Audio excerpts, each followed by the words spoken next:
पहलवान सास।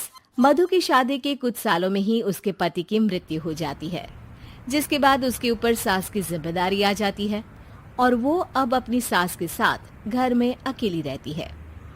मम्मी, नाश्ता बना दिया है, टाइम से खा लेना। दोपहर का खाना शीला आकर बना देगी। मैं ऑफिस जा रही हूँ। अरे क्यों उस टेप रिकॉर्डर पर पैसे खर्चा करती हो? इतना काम मैं खुद भी कर सकती हूँ। हाँ हाँ बिल्कुल। आधे समय तो जोड़ों के दर्द की दवाई खाती हो और फिर काम करने की बात करती हो। दवाई खाती हो तो क्या, मैं अभी भी अकेली 10 पर भारी हूँ। हाँ हाँ मैंने मान लिया। मधु घर से चली जाती है, जिसके बाद सास नाश्ता कर दवाई लेकर टीवी देखने बैठ जाती है। दोपहर को शीला घर आती है। अरे क्यों माँ जी, आज किस बात से मेरी नौकरी बची? अरे चल, ज्यादा बक मत कर, काम कर अपना। शीला खाना बनाने लगती है और सास वहीं पास में बैठ जाती है। माँ जी, मैं तो हमेशा ही बोलती हूँ, दीदी की दूसरी शादी करा दो। कब तक आप दो औरतें घर में अकेली रहोगी? आजकल माहौल भी बहुत खराब है और फिर दीदी की उम्र भी तो निकली जा रही है ना। तेरा नाम टेप रिकॉर्डर सही रखा है मैंने। तेरी एक ही बात को रिपीट मोड पर चलाने से वो पूरी नहीं हो जाएगी, इसलिए मेरी बहू से ज्यादा खाना बनाने पर ध्यान दे, नहीं तो कहीं वो भी तुझसे मुंह ना फेर ले और नौकरी चली जाए। क्या माँ जी, आप भी हमेशा मेरी नौकरी के पीछे ही पड़ी रहती हो? तो क्या तेरे पीछे पड़ूं?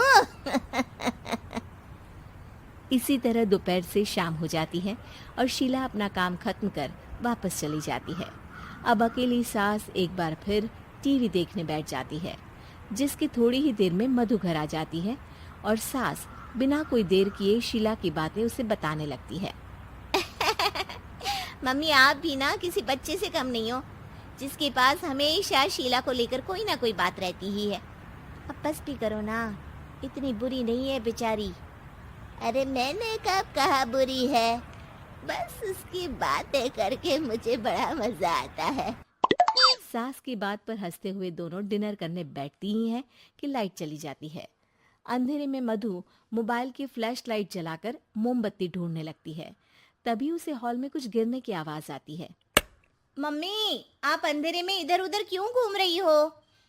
अरे तेरे पीछे ही तो खड़ी हूँ। हाँ, अगर आप यहाँ हो तो वो हॉल में सामान कैसा गिरा? भूत आया। अरे मुझे क्या पता, जाकर देखना पड़ेगा ना। दोनों हॉल में जाते हैं, लेकिन वहां कोई नहीं होता। अब उन्हें कमरे में से सामान गिरने की आवाज आती है। लगता है ये भूत चोरी करने आया है, इसे वापस कब्र में पहुंचाना ही पड़ेगा। बस हाँ, आप ज्यादा ना 30 मार खा मत बनो, मैं पुलिस को फोन करती हूँ। अरे जब तक तेरी पुलिस आएगी तब तक क्या वो हमारे साथ बैठकर अंताक्षरी खेलेगा? हट डरपोक, संभालने दे मुझे। अब सास पास रखा फ्लावर पॉट उठाकर कमरे की तरफ बढ़ने लगती है, जहां उसे 2 आदमी दिखाई देते हैं। पीछे पीछे मधु भी वहां आ जाती है। मम्मी, अभी भी मौका है, बाहर भाग जाते हैं।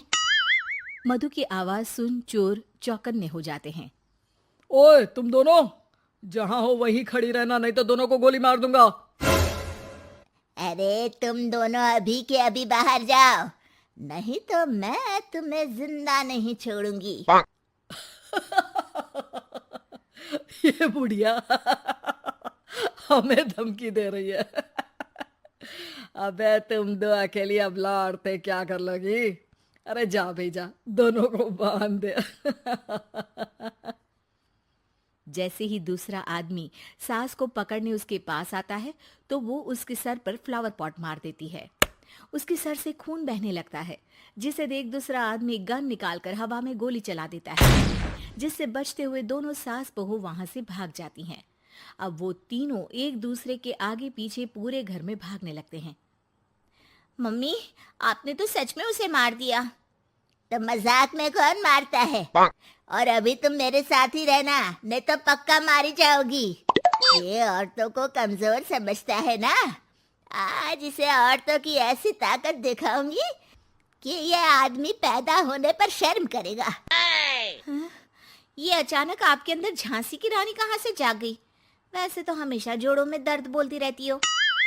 अभी तुम्हें जान बचानी है या जोड़ों के दर्द की कहानी सुननी है? मधु और उसकी सास कमरे में जाकर दरवाजा अंदर से बंद कर लेते हैं, जिस पर चोर बाहर खड़ा दरवाजा बजाते हुए उन्हें आवाज लगाने लगता है। क्यों डर गई? अरे वैसे तो बहुत धमकी दे रही थी। गेट खोल अब बुढ़िया। अबे पागल, धमकी देने और होशियार होने में फर्क होता है, पर ये दिमाग वाले काम तुझे तो समझ में नहीं आएंगे। रुक, अभी तेरा दिमाग ही बाहर निकालता हूँ।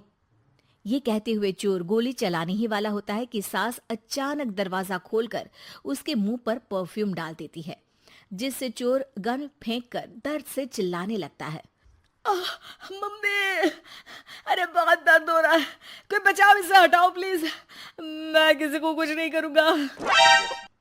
क्यों रे, क्या थोड़ा सा दर्द होते ही मम्मी मम्मी करने लगा? अभी तो औरतों को कमजोर बोल रहा था।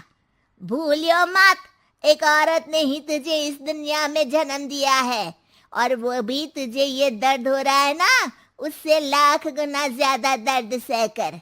इसलिए औरतों को दोबारा कमजोर भूल कर भी मत बोलियो।